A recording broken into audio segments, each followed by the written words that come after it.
Hey, what's up guys? Aujourd'hui, on a hâte que la saison nautique commence. Alors, j'ai pensé vous faire une capsule sur Navionics. J'en avais déjà fait une il y a à peu près 2 ans. Alors, je vais vous en faire une plus succincte, plus courte. Cette fois-ci, vous montrant des modifications qui ont eu lieu sur Navionics pour l'année 2018. Alors, c'est parti, on start ça! Alors, 2 façons pour vous procurer Navionics. Bien sûr, vous avez l'application de Apple, download on the Apple Store ou encore directement sur Google Play si vous avez un Android. Alors, de façon très simple, quand vous y allez, vous avez 2 versions pour les Apple, vous avez la version iPhone et la version iPad. À vous de choisir laquelle vous voulez prendre. Vous pouvez prendre les 2 versions, bien sûr, pour être en mesure de synchroniser l'ensemble de vos tracés et de vos routes sur Navionics.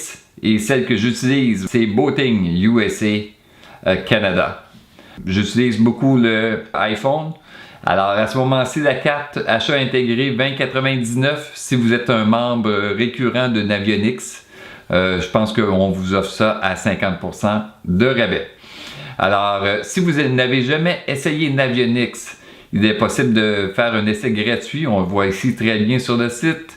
Il est possible de faire un essai gratuit pour 2 semaines. Alors, je vous encourage à le faire si, bien sûr, vous souhaitez voir quelle utilité de Navionics. Et bien sûr, je vais rentrer en détail dans quelques instants sur l'application en elle-même, voir qu'est-ce que vous pouvez faire. Et moi, c'est une application que je ne me passerai pas.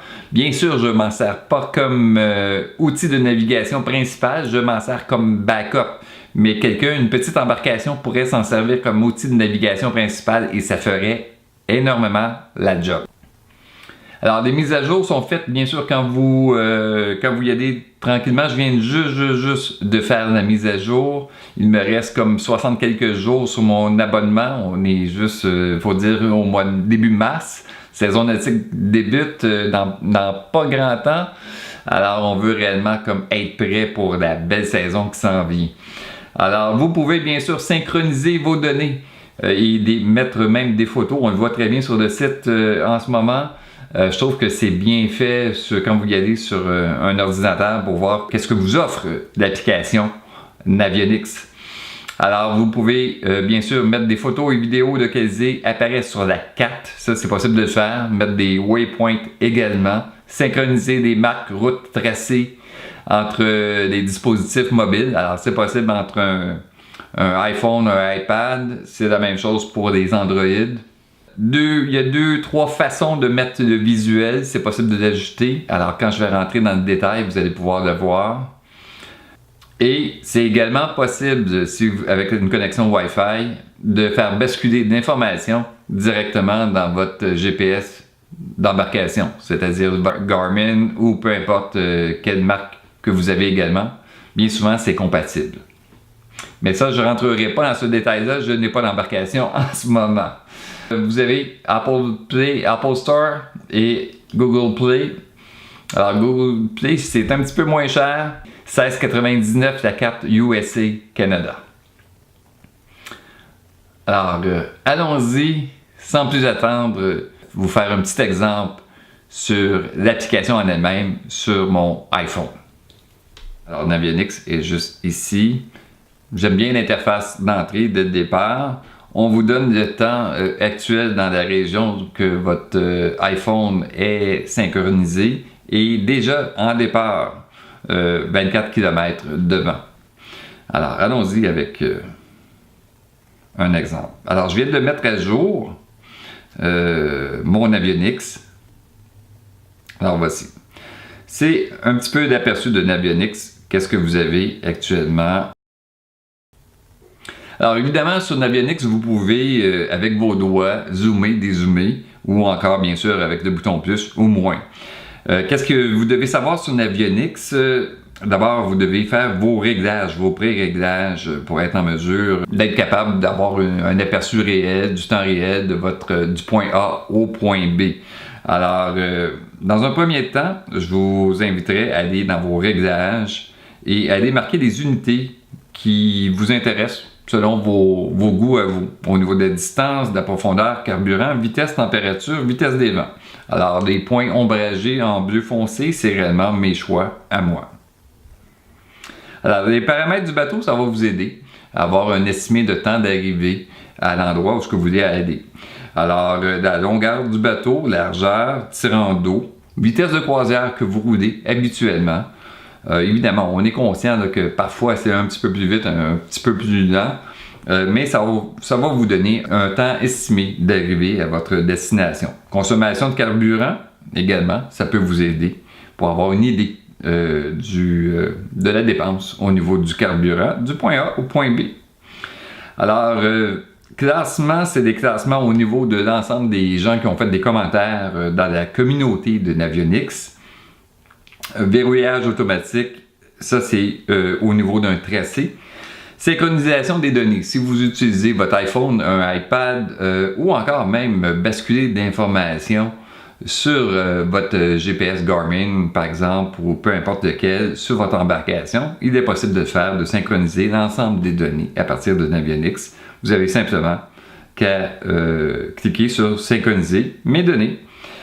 Et ça, c'est au niveau des réglages. Maintenant, si on va un petit peu plus loin, au niveau des menus, vous avez mes tracés déjà faits, mes routes et mes marques également. Alors, j'aime bien, par exemple, s'il y a des endroits où j'ai adoré naviguer, alors je me mets une marque pour être en mesure de savoir comment y retourner facilement si je souhaite y aller. Comme par exemple au lac Champlain, Burton Island, un endroit à découvrir. Si vous n'avez jamais découvert Burton Island, je vous recommande fortement.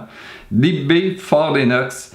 Alors il y a un mélange de USA et de lac Champlain bien sûr et du Richelieu, côté Saint-Jean en montant après des écluses.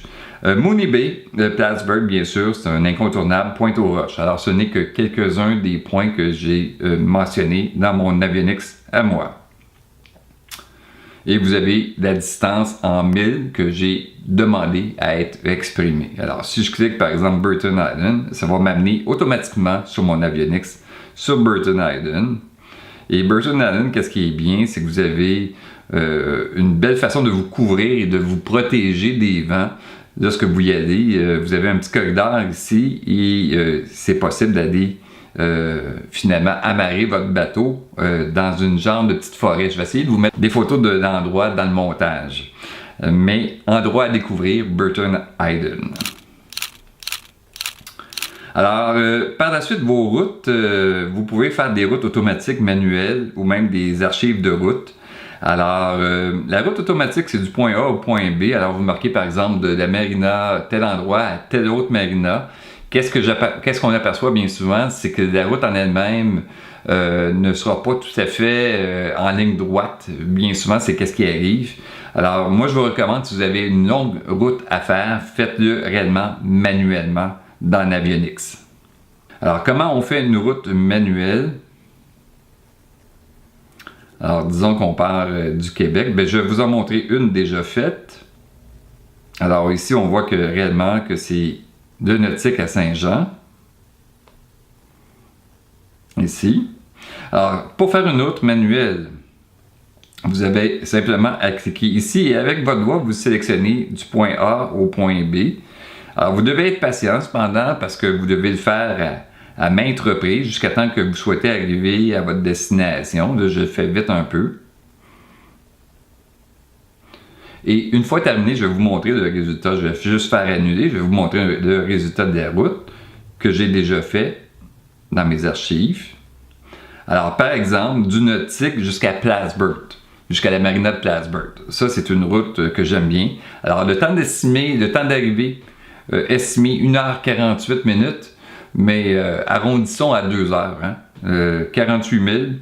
Alors, le temps de passer aux douanes et tout ça, si vous dites 2 heures, c'est pas mal de temps qu'il faut s'attendre. Alors, une fois que vous avez fait l'ensemble de vos points automatiques, ça vous fait ça a l'air super épeurant, mais ça vous donne réellement l'endroit à passer et vous pouvez modifier cet endroit-là également.